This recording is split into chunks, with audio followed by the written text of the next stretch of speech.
là thải phiêu của thiên thằng gà na phiêu của này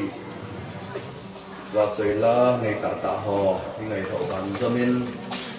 của thiên thu sim đội đi bên sim đội đi bên thu gia nên Genesis kiti sim tiêu vu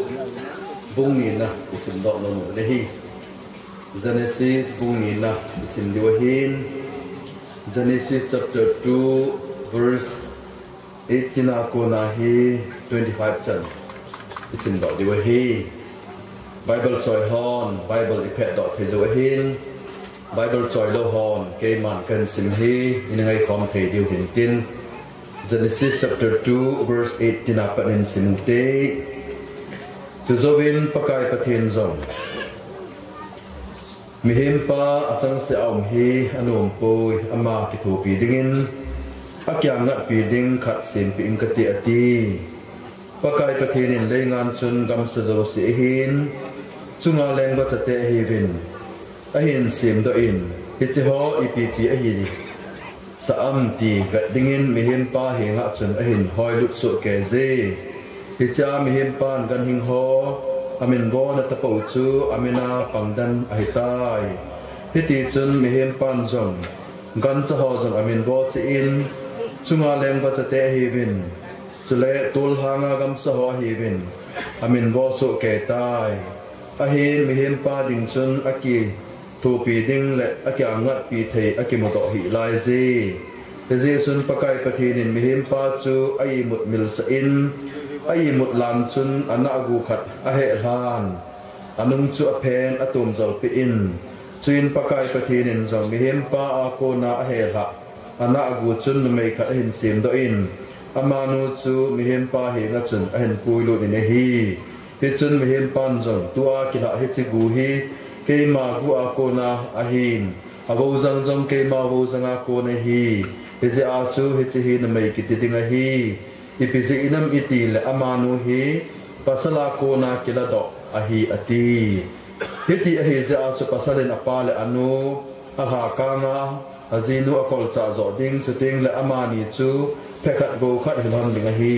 hiti pet chun mihim pa ahin azinu ahin ami gal hon chun asagu kiu ahin alai hanin ahi bangin akiza cha pi han hi hele pathini na thu sim doi bon sa ba dingin phat thei ai bu pi che taw han pathin mi te na men tiu te amen chlai bible changa himu wa hin pathinin thil sim la hin apha e tia an sim tam ta la hin pasal pa ahin sima numenu ngai cha hi nan sima zong le numei le pasal ki ka din mun ho za chom ho an sei pa chu abon san imusu hilta be hi ibna le Genesis bung khat na khu ibna le pathinin thila semin din ha kha le jing ka kha dong he in e chun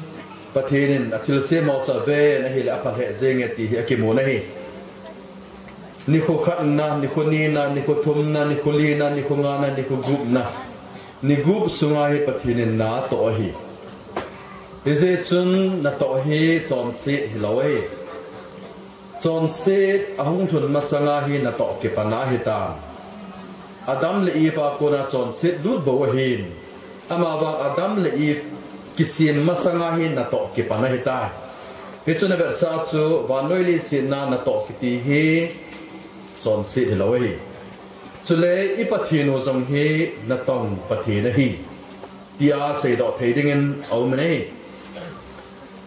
tulaya mi tam ta hin na to zi na to zang chule na to nom lo na tam ta kinezin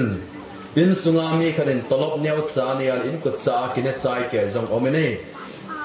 abang chuna hi le ina uma adu du ki demand lo zong ko nom lo na zong tong nom lo le kha jong sim nom lo ya mo zeng adu du ne chuta le jing ni munalai mi jing ka pung gu ma min bu ne gu ta maung tho do le jan jun tha hung po don lai jing ka pung gu ma ti ho jong thei mobile phone jong anu pa ga na gan thei aman sang som li man demand bo thei na lai ti ho jong kim thei hi na tong nom lo hi polin jong le khazi na tong lo chun an jong ne da jing han ti chu ase ne hi ipinanga se ham itia hele na to kiti hi chon se lo hi ipathinu jong hin na to hi ni buk chunga na tong chu pathi nei eo ni to ma sang wa pathi ne to ma sa da hin pichin na tong dinga chi ho jong le chi na yu mo hi ti hi tunin ibon sa wa hin na to jong hi abang ting le chon sit ja na tong dan mi ki galubin ul salom na le gan the na ho bu hi thi na ho bu hi chon sit ga hi ana to mo hi chon sit ga hi lawai chule adam le ir jong chu a chon sit ma sang hona chu hul le nga ding le a ching tup ding stewardship pa chu amani ani ki pa sa hi ye chu ana to mo hi chon sit na imo la kha wa le iki gel sit na ota ma hung tom ding na omene ana to chu pathina ko ne hin ana to a ki chai lovin pathin hin na to ting le ave in a phathe zingi ti hi comment a pi che na a to zo thing a ve hi thi a khian ha mai le cham cha a khian na a tui chai phat a ve na very good a ti ji ti nei lo an ho a jong le lo a khui jong le a lo khui na anung cha ve na a ho ye a ti nei chule kol bu le ho jong le na a to jong a thil bol chu a ve na very good ti Hitchilaya patinin ahoye tia ana to na anung vet chi a ahoye ati hin guitar ham I choting le okay tested kiti tabanga ko apha he tai ti ne quality test ki bole patin hin na to hi aman aboi pi se helovin patin aboi pi hi ato jong hi a quality patata avet kit na lai tu lai mi tam tan nai tom movin a quality lo be a ki bol tama hi mi kan mod le bola le aman nga zinga mod le ball asu sa be hel ti jong me mi kan hoilam kana football api a alak an mua yang le hoilam kana football ke chok pe zi hap takat kalwarang pe lo ti yong kyum the hi hoilam kana kan la sa yang le mo thanup jing ai wa nga chula chi jong the lo professionalism quality kiti ho he tu lai ho la ho man ho me ipyam ka di bol ba jong le training lo mi ka jong ipin tha wa le pathin thu se ipek ki po iwa jing oi ai wa nga training chi lo bd sim lo mt sim lo quality lo hitya cha pathin na imo to thang thawe ya nom pa pan pathin thu saving kumi ja hang pa jo phale zalen ga muding ki salalabin kum tam ta chi tan tua hoi langa zalen ga mu malala reserve forest a im gam si ipizenam dele itu sei la sau train loe quality low professionalism loe e chun hoilam kana chumi khat chun business an bola yong la microfinance ke hapoi alo jong la zat chum ke hapoi an bola jong ilung alu ne ilung alu chan chu sipon I bol tim le quality low professionalism low je chu ong ye ne khanin studio honale I thau no men aman studio honale sumi za na nun la he za ki kum do in ti I thau no men studio in honwale asu sa behil om zine ilo hoi thing po ho in sa in chen chule le khai sim dan ho zong quality lo mi khat metric a pass it mana yang pass it ding mi khat ba chai mana ba chai ding asunga het nam lo quality lo zia professionalism alu lo zia man thei ta ngi ta lo ti hoi het ma ta mai jane dum chun moral ma ka chin kulanga ka chin na mun khada chun morelang kun ne la cha tam ta china lang hoi lang influence lam si in patatan ka sin mun kana chun haulen phai dung ko hotel tam tai ne we hotel na bol wa le training chipin certified hivin certificate kilabin tian na sa ta kan til ko we aje chi hotel bol jo ha tu he banga ta iti ding ting le certificate ngai professionalism ngai ye chun ipathinu he na tong pathina hiya ke chai lovin ana to ho he quality test abolahi chule christian tezong I christian hin ko le itil bol in na to zo siu he van gam ni ko ting le chang pola sanomin sahan thinga sanomin sahan soman tama sanomin sahan abon cha meya ki patet de ki banga quality hi christian hin ko equality hi pathin khat we ting le meya patit na anei na lai ding hi Kasi chun in komanda no Christian in koiman ho itil ball in to ho zo siu he quality maintain ballinga tu na hi til kho na sang ta alo sang ta ikinai wa hi ale hi chlai pathin in quality maintain a bola professionalism lo na working alo na to ha hi hi yo nai to wala hard working hard study hard work hard alo zong le ipi pe ham hard is also hi ke chiong hi awarding hi khel hi ham work hard study hard it you hin a hard chu dau da thi ham na ha tong in ti sanga study smart work smart ti the khang e tai hard pok tho ding ti chu gun chu ta ursalong ket ku na to ding pa chu ikitil kho na chu hi thowin ama bang chu work hard ti sangin work smart kitila hoi jon lai mai thi aje chu tu lai khang hi intelligence alo zong le artificial intelligence khang hin a smart pa chu min ade ki hi ye chun tu lai a dinga I hon ide hi I Christian hin ko hi ta I lekha sim na hi ta I thilbol in to na ba hi patata I to diu hi chu wangam ni ko ting nong le test ki bol ding hi wangam ni ko ting le pasolon kho chung changa thu ki tan ding chu pasolon kho nang le sinanam line Facebook followers is at na ne very good YouTube channel na ne subscriber 30,000 na ne very good alo thu jong sermon jong sang som na ne say don very good their price AP lo di we a price keeping pa so pasolon ko sermon zakat na say na la hitla ichang si hi quality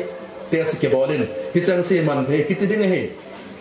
kum som mi janam pan hin sunga hin kum nga sung se hi na pathin na to a ki gom he kiti mai the e chun ikum tam si a pathin price AP de hepon na so ta ito ziwa price chang ding hepovin thu sei itip ziwa price chang ding hepovin la sa itip ziwa price chang ding hepovin vai ho itip ziwa price chang ding hepovin a quality pa chu test ki bol ding he in tonen I Christian hin khozom quality maintain thedinga ikitil kho theni dewa italang wa hi pathin in thil ho cha simen apai tin an to sei pe en to Bible chang sim na ba chun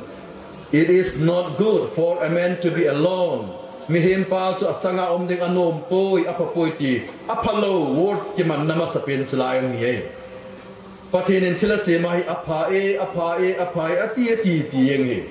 awang pasala se mai apapoi ti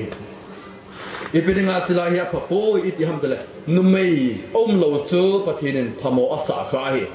je chun pathin in pichi mihim pa achang se oma akyang ngat pi ding chuta le akithu pi dinga numei angai cha je chun aphapoi ati pi e pichi gan cha ho gan hing ho to mihim ho hin khom na human rights ta banga gan hing hong rights a pi wa gan hing ho le mihim ho jong hi reng khana ma cheng khom wa abang de chun gan hing ho to yang ngat tu jong umahi pichi chu tu khanga awef a na hat kha hi ama wang Genesis bung nia hin pathin in akha hi aje chu iti kha ham tele gan hing chu jatam wangin adam dinga akitimat pi thei ngan chang tam ta wang chun pathin anom poi nom han lang hele eve jong asim khal jong ngai lo mai the hi ye chun tu lai a he khang tha te ho akhang he khang chom be heta malaya chu Sunday school kaiwa hoini kaiwa adang lo hi to chu Sunday school kailo jong hun kailo jong ina YouTube avena salman anop no akime do a hitia chu salman hoi imu hi ahoi ti ta lova ahoi lo tam ta jong ikime do the he je chun hi cho ta bang khang tha ho la lang I hang sungan la igam sunge jong le gan hing to gan cha to mi hin ho chen khom le ding za chom ho hu ting le hi chlai Bible chang hi igel do chiwa hi chlai pathin lung dei lo lam he tia ipan diu hi ide sa mama zingu kha chu ita lang no mane hi ale chila chun adam dinga chu numei kha asim no ma hi adam chu pathin ai mut mil sa in nom ta ai mut sa ana gola do a numei kha asim pe hi pasal pa hi akichol do ka na ama dinga aziding hung ki se me abang ting le mi hem te hi lungim ta khoi sa ta a gan the tan hin khoi manguhin igan the na loading tam ta jong hi ilung gela ki gan the hi igel loading tam ta jong hi igel ziwa hi ama wang izan ham ka di abon cha wang ka he pui izan ham ka hi relax ibolova ilung gel ngai tu ipo gi zo se pakai ang sunga ile ha tiang ba le lung gel zo se pakai sunga ang sunga ile ha ji wa pathin in idingova phathi tamta egon pi naw zo thei e ma mo nga ko na thil tamta chal lo pathina ko na hung chal ding nang phabe je he je in chi adam ke se ma ai mu lam ka anu mel ke sim pi hin e hoding en zong zil do thei yaw khat om ki de nei ale hitzlain no mai chuan se me nai le if a hi in pasal le no mai hin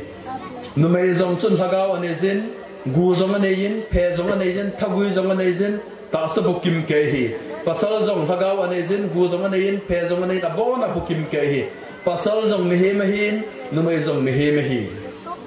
tu lai mi tam te no mai ho hi mi bukim lo dana agial na zong ma hi no mai ho hi half human being mi hing ke khat dana ila naw zong ma hi ai bangin no mai ho zong hi mi he ma hi pasal ho zong hi mi he ve tia chu no mai hoi anim zo in pasal ho chung nung zo tia sei ding hi bible to ki kal the hi ama ba mo pu na dola no mai amo pu no min pasal amo pu no ma iti labang chu kho lo hi ami him hi na chu thagaw nei che ki ya mi him ki hi che a iti da na chu khat nim zo khat chung nung zo dam ti chu koi sa nahi ye chun chlai bible a imu dung zui bin no mai zong pasal jong i bon cha wa pathin kut tham chu ta le pathina denga equal treatment imu the wa hi mo pu nai ting le oi custom culture ni te hi zevin ti custom dung zui wa chu no mai manuma sakong sahab salu sangong khil tam ta ho hi no mai ho za la ko na hung do zi hin hi chi pa chu ki sei na helowin pathin cha hi now thagawa imo po naw lam chum ma hi pathina sunga mi hi mi naw ki bang tan hi ti ita lam no ma hi ti je chun no mai ho ga noi si tum na de jangom pon chu le no mai ho ga dok sam tum na ding jangom pon mi hi chevin pathin cha he chevin imo po naw wang chi ki bang lo mai the he ti hi mu do thezin au me na hi pasal pa denga ong ke sem no mai chu mi hem chu ita bang ham ti no mai hong hi na hi opposite sex pasal pa chu apa ahin ama na gwa kila do no me en sim chu anu hi nei no me ho hi ni ve zen ki su thing hi number 1 mi hem hi pasal hi leinga na ko na ki sem hin pathinin leinga cha su thinga mi he ma su hi a ki su thing sa pasala ko na chu no me sim ki hin ya chu ni ve ki sim hi double refine ki de dan double refine hi no mai hi ni ve jan ki su thing hi ama wang pasal bua ko na kilat oi za ata hi anu jong ta mai the chu thu no mai ga seu hin no mai chu anu hin pasal chu apa hin hi cha ko na imu do theu chi pi ham ta le tu lai ze hin ipi umam pi a hele no mai ki cheng pasal ki cheng tam ta ma hi ama wang pathin hin pasal ki chen ding dei han lang hi le adama denga akyang ngat pi ding a kho e ti asima hi asim hi ana go ko na la doi pasal ma hi ding ei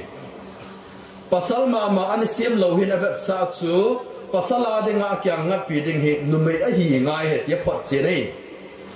tulaya gam khong to la han lang hoi lai la he zong le atama tam hi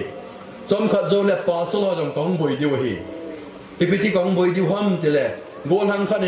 khat an hela gol hang ni chung ke cheng go pasal pa ni government ti pha dong hung ding hi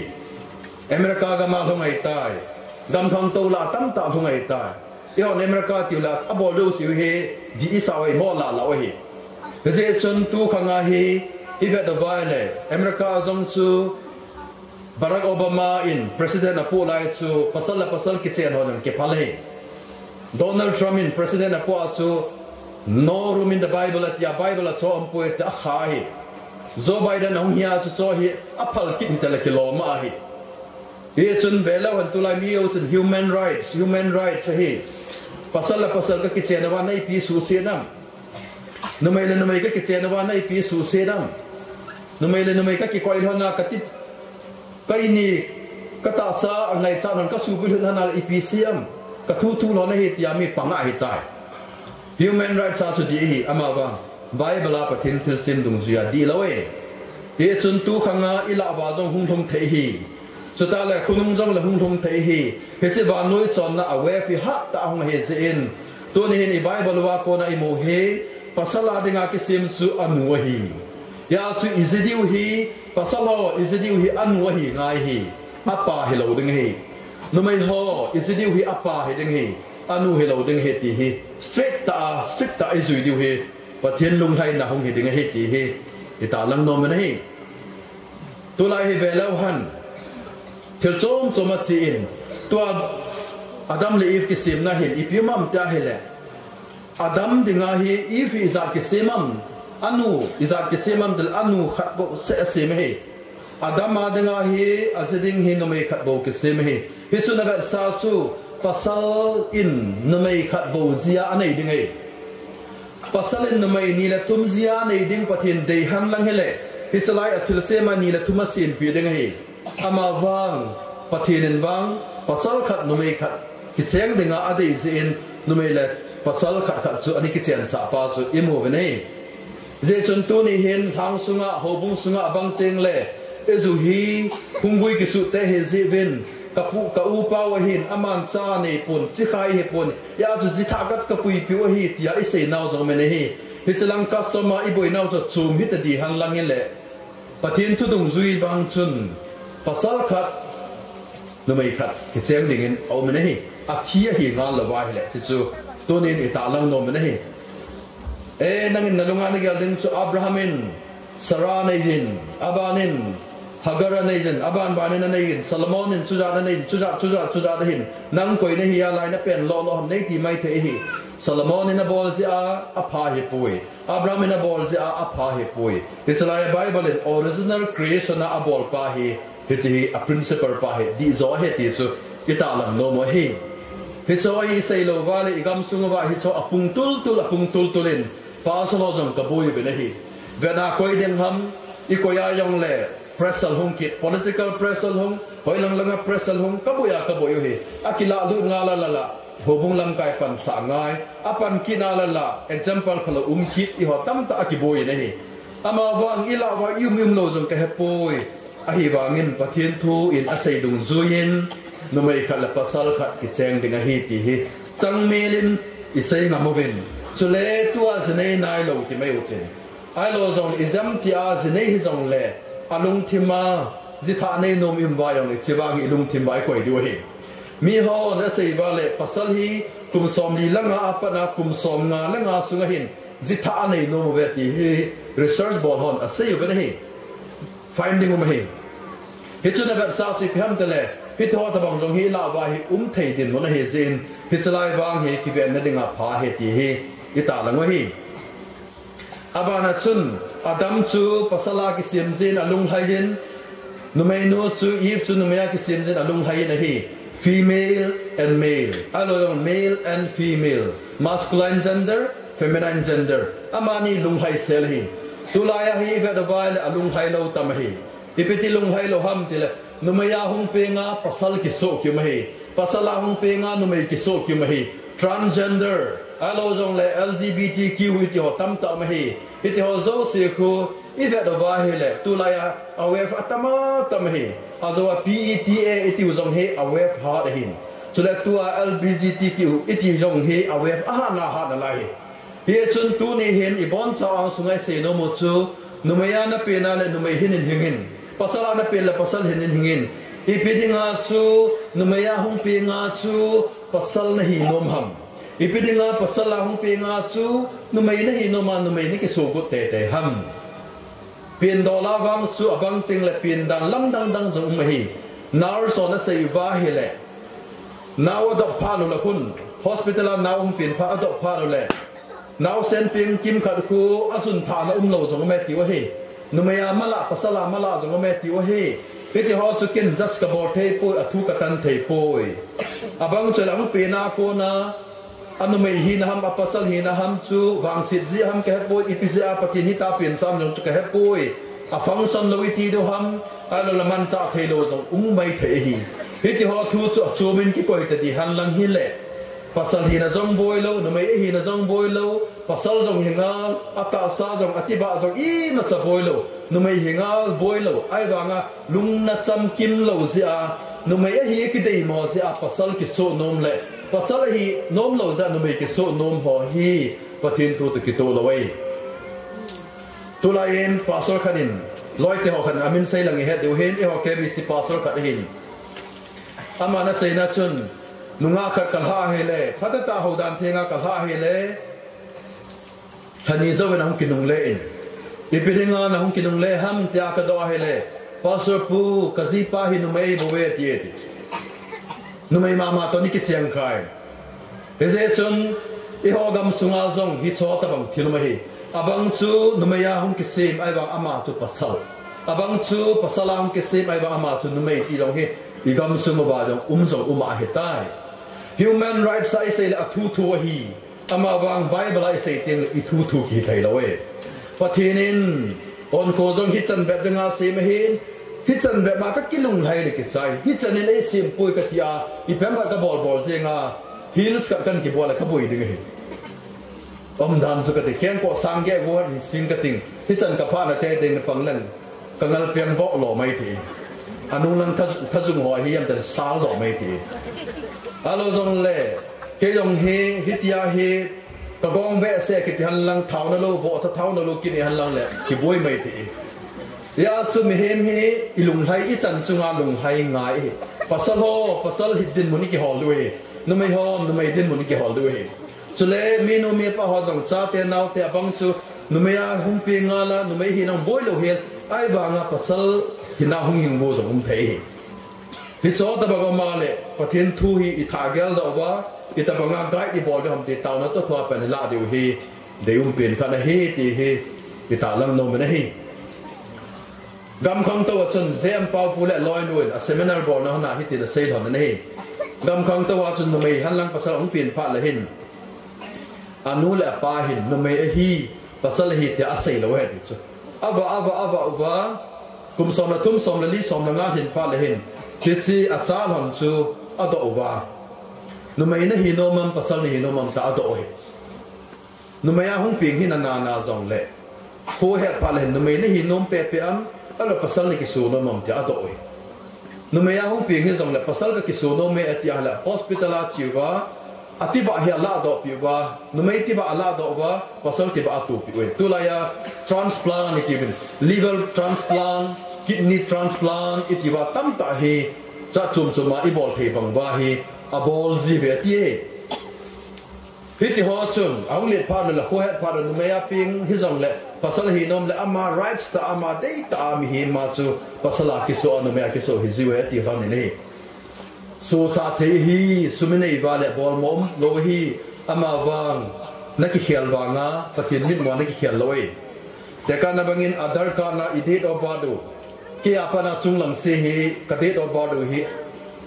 certificate after ki to lo ding hi aje chu school ka ina chu metric I pass ding ko na chu men o zo han kum som la gu ma metric pass ding a easy pi ke hi kum som ni la thuma metric ka pass de ka ta sa kum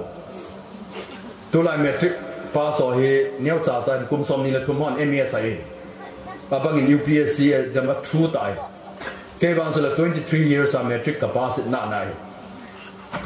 ei chu 23 a metric ki pass yo le o zo chun kum som la git ham kum som la kom kum som la sig yama metric ki pass na dinga ei no da ke banga kumani su ne wei ya chu ka dar ka na ka kum hile ka kum ata ta pa hi ki to lo wei ki chu metric ka pass ko na form fill up bola o zo na bo kin ka ki bol dang hello wei to chu adar ka na zong ka kum a chomom ka certificate na zong a chomom google a ilu na zong le on ko de da bat tin airport ai sia yong le scan ni bola yong le tat atia le hunglan jing e kalim zong hung pot do ka de da ba na hung do he exam ta hoilam kana form fill up bi bola pi mi bola yo ide da bat adi lo wale lut zo lo e he chi ba no in e hem na ko adi lo pa he do he adar ka na ai lo yong le metric certificate na ka de da bat adi lo pa ko e he yo he kya he metric certificate na ko April date 1983 ICP April Fool ni ICP zo hi na lot do na che to confirm mo ti ne che pa ya zo wa akum hi zo he ti ne kin ka ki sia ma hi phone o zo na ne bole ke sai banga ke apa na chung lang se cho kum chi ki bang lo di ti ne ki bang him lo di zakat la 99.9 point ka se adi lawang ke ha ko cái chú Aadhaar card na cái certificate na cái pin cùng 1983 cái pin na ta bê từ 1980 mà sang ngày ta ale và nuôi pum pin 1983 Onkho pin hết ta hết hin cái vô số cái hộp bu cái gu cái trang hoi 83 go vô hi loi cái vô hi 1970s lang vô hết ta ya chú mi ho in Onkho 1983 pin hết ti in a hel zong le ata ta wang chú cái khéo đó rồi lối hi, thế cho nên nó mới hi nó pasal hi nó khéo đó rồi là chun nó gender, anh nu nó hi nó apa nó hi nó chun nó khéo thấy lối, ở đây chụp cái thì chỉ được ngắm cho nó xí mê, thì bao giờ ta lăng nó mới, tu lại vào nơi khang tâu bẹ sen, khang tâu nó hi apa nó lăng khang tâu lối, xin nó lăng khang tâu lối tâm tâm dị hin, thì thọ dấu xí cam sunga khang thà hoan lăng, minu mi bao yang well hi lâu vale, ilu nó điều tâm tâm ra trong chu iga sei malamo hi ale chila hin numai nu le pasal pa pathin in agoma akichen sa thu imovin Genesis bung khana hi pathin in thilzo si asima asin chai zo keza kin thing kin lopi abol masat pen hi kichen ahi Old Testament New Testament na pakai Jesu Christa in Thilzo si thakna zo si ando ga kaya leng dam na ato na pathil na chana na ato na ana to na masapin su mo pui gol ba ki chen thu do hi ki hi zon bung ye pa pathi na ki sa lan na chu na iza kai ki to chaya thil ki dang abol masapin chu kin thing ala masapin chu ki chen hi Jesu Christa in tilkidang abol na masapin hatana to na masapin su kitchen na hin khoi Revelation atsai na langa Revelation chapter 20-21 langa imu chu akichai ko na kimu chu kitchen thu dole mo pui gol ba ya hi Bible hin kitchen alo jong na mo pui gol ba ke thupi ta asai ka hin pathin jong kisalal masapin hi ya hi kitchen hi mi zo sila zaw ma ni ti we khang lai ho la kem ka chi ting le nunga go la ho ding in tips nei pevin alo zong le kitchen $2 alo zong le kingai $2 tham ka kat bet tips nei pevin tin a sei ji ben hi kin ka sei chu nunga go la ho nunga healthy wa le mi healthy wa le numai healthy we ka ti je nunga ho mi to kingai di wala pasal to kingai di we numai le numai kingai pasal kitchen ho phalai pui ka ti pi abana chi pimam tel pathin ngai taw diu hodan thingi dal diu hing tin ka sei ji nei mi bang chun hodan thinga ji ka ne ya le tam ta lu ding a hin lak ni lak thum lu ding a hin ka ki jam thangai le sengke a dinga chu thau ka thun zo po wa le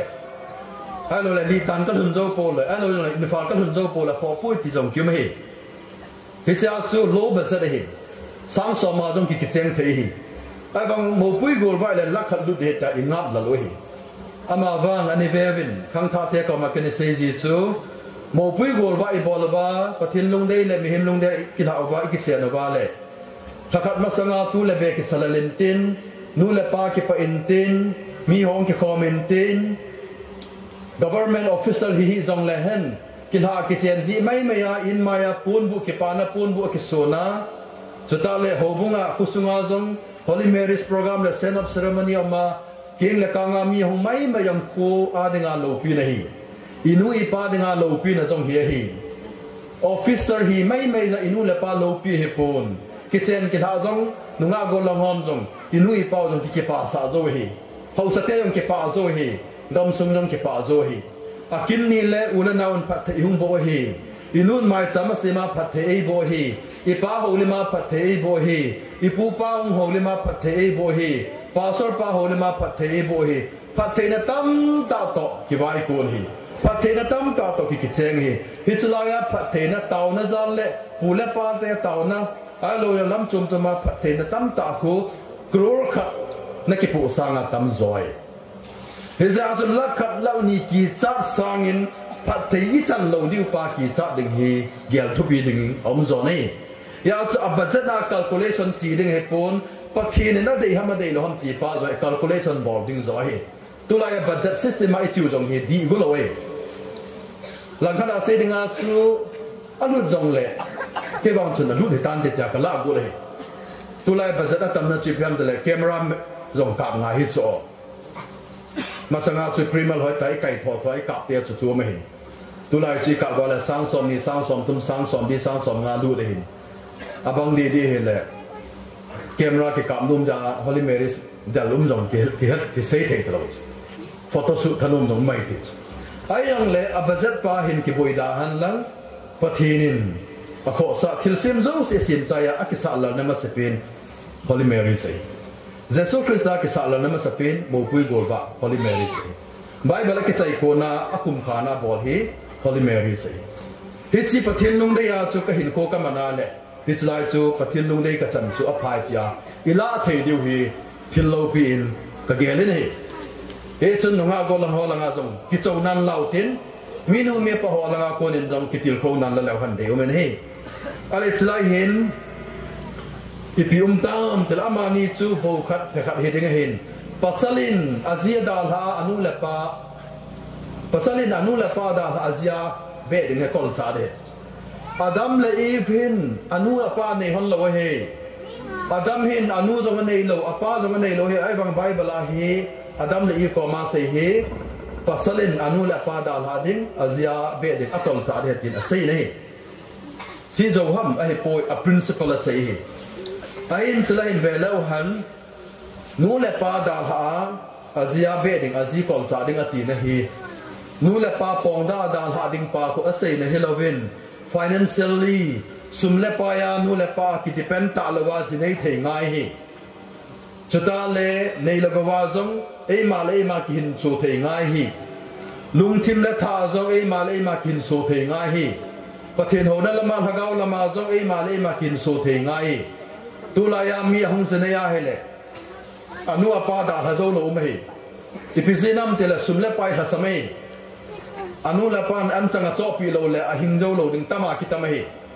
anu le pan a cha te nau te atu te gi ha gi sam kara supply lo la hing zo lo di tama hi ama wang tu ni hin khang tha te ho jong se nei ding chanei ding ki vot wa le nu le pa da ha ngai hi ida ha theu ngai hi living a hi ngai hi ya chu zi la ki ne ya in che le ki se ma inu to lo ma ki ngama ipa to lo ba ki ngama ipa hol lut sa ki ba ba zeng ti hi deum lo hi chole thil chum chum ma jong nu le pa ki ngam ngam zeng jong hi thil ha sa hi ding hi bible na de bang chu nu le pa da ha ding kol cha ding pa chu kol cha di ti living da ha di tu lai ne ve lo han pasalin zong in sung mi zam ba ki da la hi no men zong in sung mi zam ba da la hi kêu zong he pasal git ka hi bin pasal git la ke aneu pe la thum pen ka hin ko te ho to kan gi kho mo bin chang pol ka ke kai bin phal bilai le lup na neu cha cha yong thum chang kai mo do hi pasal ngan ka hi bin he da chu kai gi khom zi mo hi ai wang na câu bao hong jinei pha na aban bana jinei pha wa ka gi khom thei ta po ben hi ho jong ka kheu lim thei ta lo hi câu bao ko ma he o silipal ka de te la na unu ko ma ki se yo hi ti ki khele ya chu ke yong chun câu pa to ki kheu ding khela ka unu to ka kheu na hung hung zoi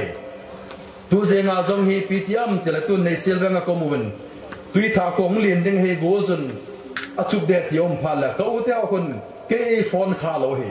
Casino bawan phone ziwa he baba na pat honin nam aboy dinga la tui bong lang hong jam do han tie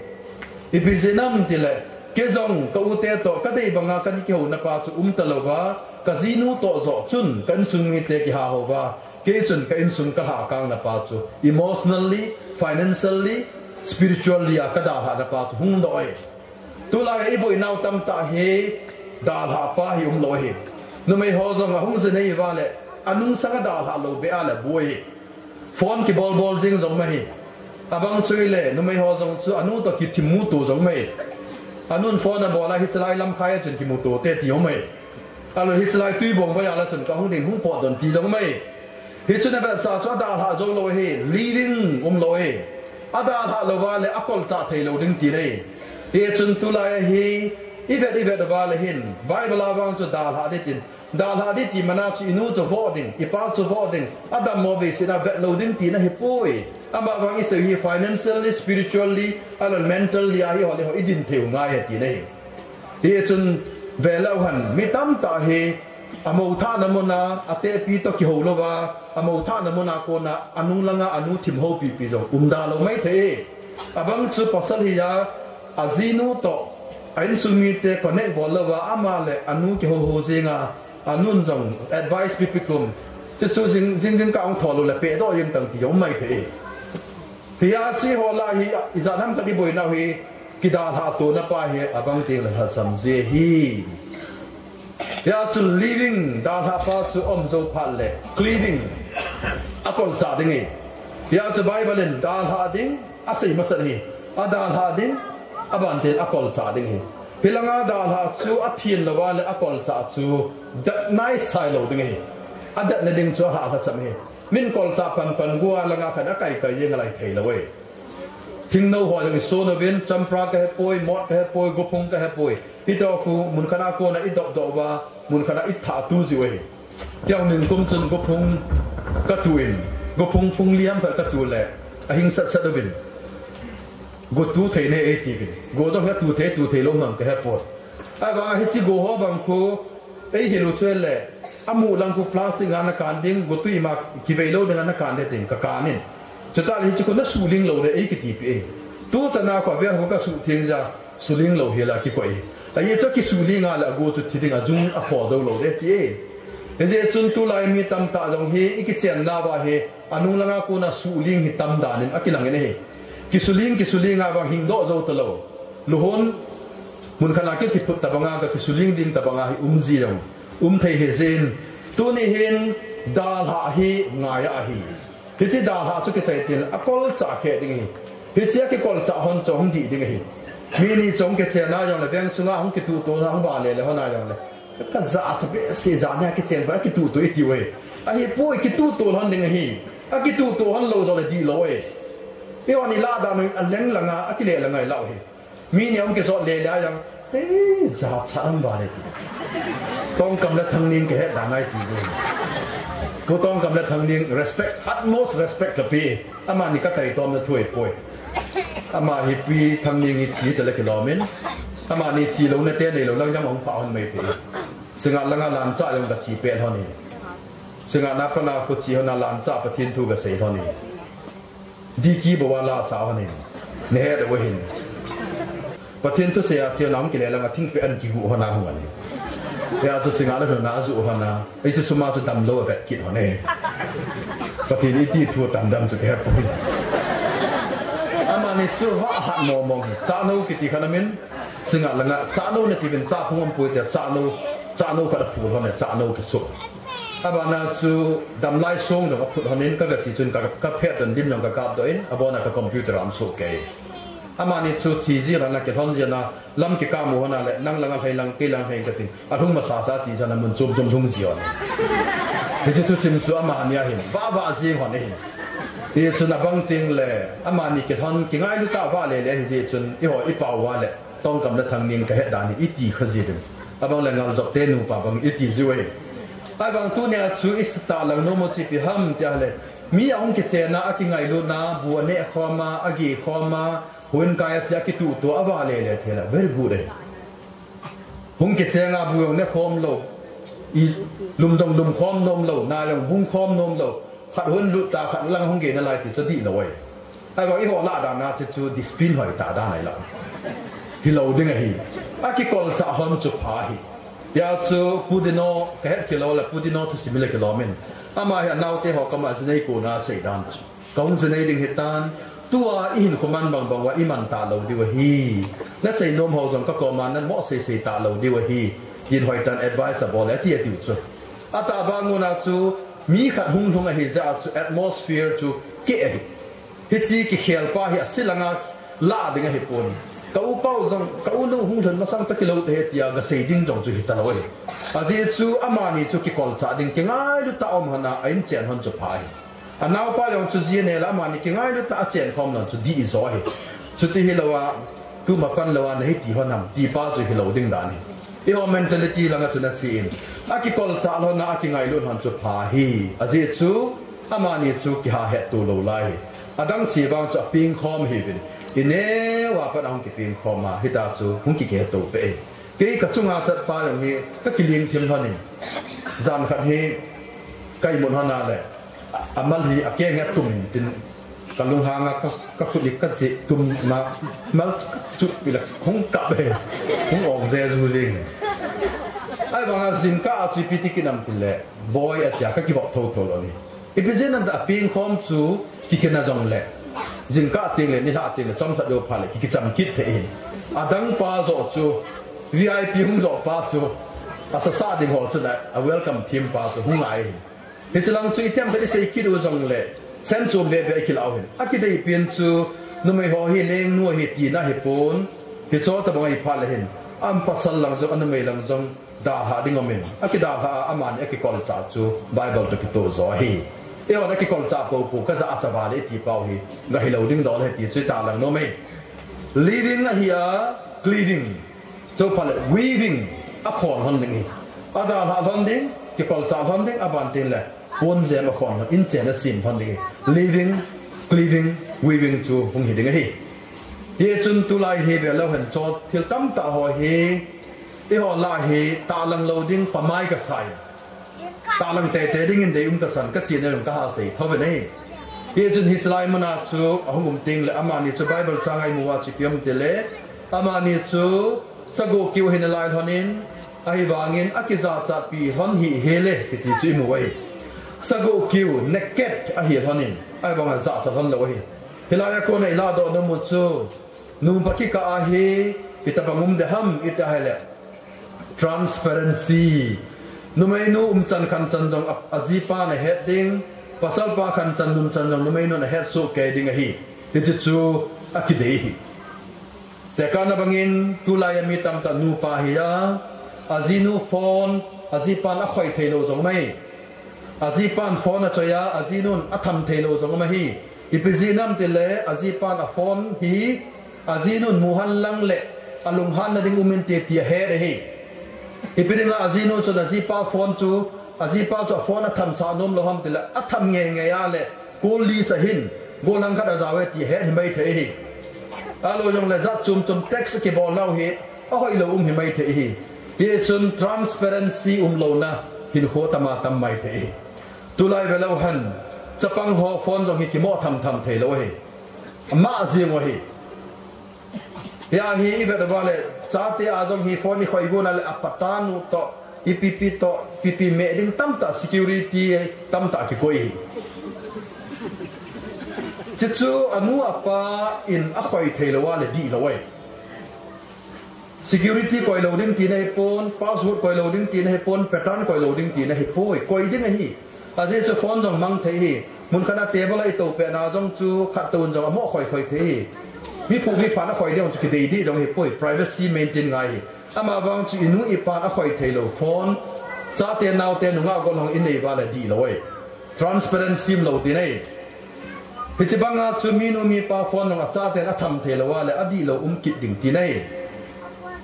kin ka hen nu pa kharamin amani chun a phone honi ki khoi pi to theon loi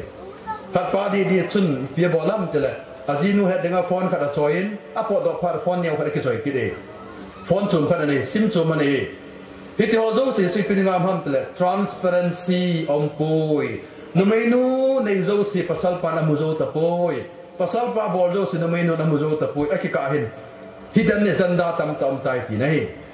ye chuntu ni hi bon chabin ngai to khamotin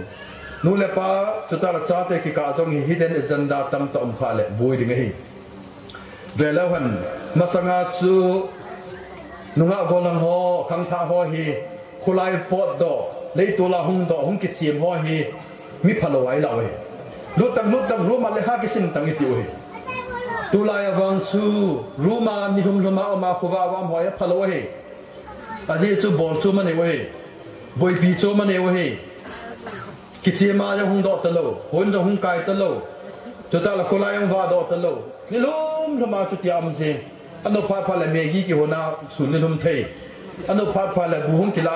sunil hom thei ti chu nu le pa ten lekha si mahat tama itiwen a hi lo tama tamai tai khang tha chakat hiya toilet na sop ta gom cha di loi te ka na banga kum som tum som li ho cha file ke song nei thei cha bang nong chu nei thei na chu yang la thang pe chu kum tam lang ho chun e tha pam chi ho chu ha sa an sa che che neo la ya chu min e tha di te le e tha di ti ma cha min a ki tha cha e ta tu langa chu han lang ho chun e yong min a ki zo lo thu hin ding ka te le tui lu ma don phal o lo lan ki an ki su lung hai phal na na ki tha do ai he chu tu ka nga han lang ho experience nei hi ai ti lo yong khang tha chai ba nga ki boi di de ta toy hi lo bom to ipi to ki wa le le ki neo lai lo bom thu ke lo ta chu i luang na na le somo ne ding i wai na na le o tu ne ding bu si ver chi ne ding hi chi ne ding ba bom ma ki po tong lo ka ba yeng ka lol za za sing in til le pharmacy on ni khana kha be ne de ti ni bi ka ne loi so thu sei la sa ki boin te ka ti a lo bom ma ki chi cham ka lo phan le ha sut na bom long ki po ding cham ka yo ba le mit be bom long ki po ding cham ka yo ba le ha bom long ki po ding i ha jong ki da ha mai ti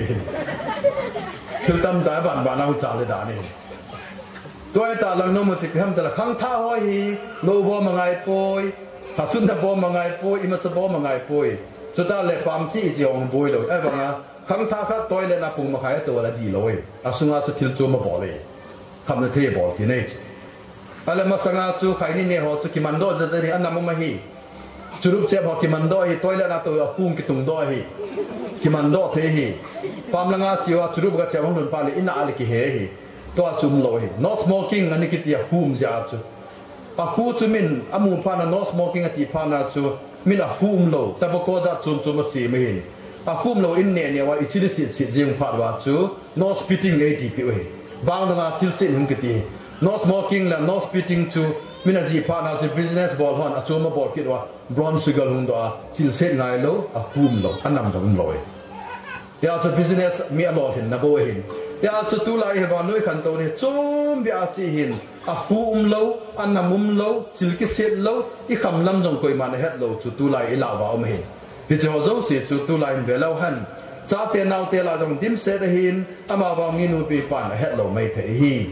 a hin la hi chu zo si het de ding a chun room sunga mi kha chu sunil hum thoma zan ko ba au bum zenga a hi le adi lo the hi te ka nam chu tram pul lam bang ko I na le hin kam na thei thu ke se teng ei I chai naw jong kam na thei ki bol bai ki nei hi zen wang si jong ka kisan ki phalam jong ka san hi jong le nam I su ta bang hin sai mai ka ting ama ko ni ta banga bol ham ta hele online na mo we kam na thei jong online na ki zo e so ta la mo so bajala chu la standing ati wa bajala mi ni ding ho ka ki la pa su ma pi chi we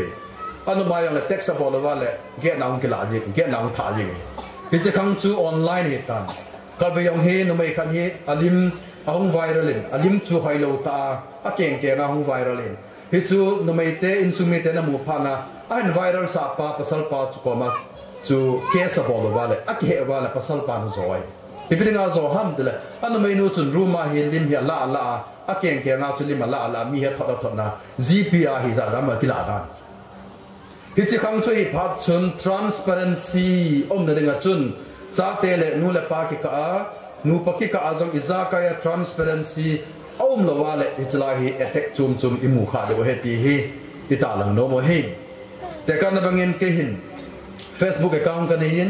Instagram account ka nei jin chuta le YouTube account ka nei email Gmail Yahoo abona social media la dang platform tam ta ka nei so le ka mobile phone na mi number ka save a yo le Google a ka save lu nei hilanga ka mobile phone na hi number ka save hi casino phone na ho ki het chat til casino number contact ni sa pot the chuta le ka password zo se hi casino na he hilanga ka ki man cha wa nga he casino ka Facebook ku chwa nga check the hoilam kana sunga khan in text ine bola yang amu do ding ti dei hoilam kana chu thil palo ama yang amu ding ti dei ka Yahoo account zong chuta le ka Gmail account zong ka YouTube account zong abon cha hi casino ka na hoya chi jong la ama no ta be mai accessible thi kiến dòng ama email dòng abon na password kan e kigin mo to na ki bol hipon transparency pa chu ki poi zoi ya chu ke yong lungmong sela program ka chi thei ka ji nong lungmong sela ina thei aji chu hilai mun chun kita san tu na nai ti pa chu hun kilang e he chun tu lai hen mi tam ta iboi naw hi iki ka la ban im che sel gu sei do lo tam ta nei jin hi te ho zo si je hen boi na chum chum mi to si na hi Adam le if chung changa pathin na si ma wang hen transparency sang pita koi pa hi imoben hi chu gambi number som le sakia mino mi pa nga gol han ate khang ibon chawin piki ka luwa hi transparency ngai hi lam kai ho ki ka jong transparency ngai hi ho bung mi ho ki ka transparency ngai hi abon chahi iki mu to wa thili iki lam chat chanai bol wa agu wan na tong akima thobu chum chum nei ba le abui atama itam deu he ti hi kita lang no mo hi he chun tu nin hoi tan gyal khomu tin ilung thimu wa iselu umam abang chun he le Mauta namana ate pi ko ma sei sanga anu ahing nu ko ma sei thanom abang chuna hele te pi pha bab dong chuna amonu man cha sanga gamle pita ma chanu ga ki ko wa na to sa long me ya ya ki kala ki sel gu tam ta mum ting la hin ta ki kala thil chom chom abui sang che the je in transparency hi e hodinga healthy relationship in the with a pai ti chu kita lang hi ya chu Genesis chapter 2 verse 18 apana 25 ma ko nai mo chu pathin hi na tong hi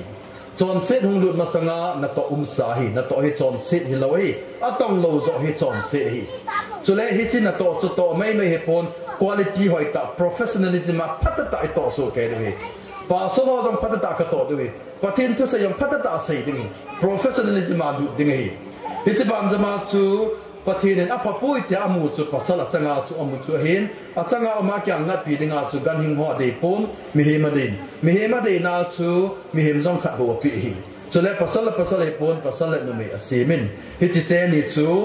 adal ha na amani ki kol sa a ki ka hona transparency ding pa hi to ni in patata iza bango hin ilung tim ban gel to chedo tin ei ma mi mal hin kho in sung le thang sunga in ko man na ban ti cho zo si gel do pemen apply bol lew han pathin lung lai na jong chang hi ti bin e ho jong pathin lung dai hin ko mang to hi ti ve ti hi ita lang nom ji wa ki til ko nai se hi han lang ti sei do zo si bon sa wa ding in pathin in pathe bu pi che taw han